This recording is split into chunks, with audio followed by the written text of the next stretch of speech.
السلام علیکم ورحمۃ اللہ وبرکاتہ۔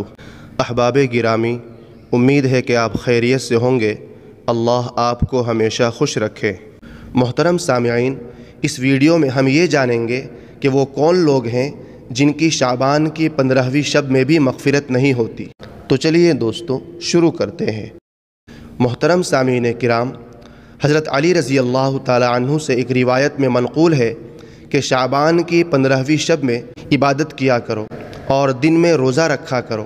اس رات سورج غروب ہوتے ہی اللہ تعالیٰ اپنے بندوں کی طرف متوجہ ہوتے ہیں اور اعلان ہوتا ہے کہ کون ہے جو گناہوں کی بخشش کروائے، کون ہے جو رزق میں وسعت طلب کرے، کون مصیبت زدہ ہے جو مصیبت سے چھٹکارا حاصل کرنا چاہتا ہو۔ اسی طرح ایک روایت میں ہے کہ شعبان کی 15ویں رات میں تمام مخلوق کی مغفرت کر دی جاتی ہے سوائے 7 اشخاص کے، یعنی 7 قسم کے لوگوں کی اس مبارک رات میں بھی مغفرت نہیں ہوتی۔ وہ 7 قسم کے لوگ کون ہیں جان لیجئے۔ مشرک، والدین کا نافرمان، کینہ پرور، شرابی، قاتل، تکبر کے طور پر شلوار کو ٹخنوں سے نیچے لٹکانے والا اور چغل خور۔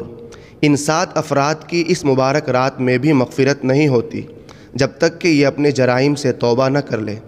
لہذا ہم سب کو تمام گناہوں سے، خاص کر ان مذکورہ کبیرہ گناہوں سے بچنا چاہیے۔ اللہ رب العزت ہمیں ان لمحات کی قدر کرنے کی توفیق عطا فرمائے۔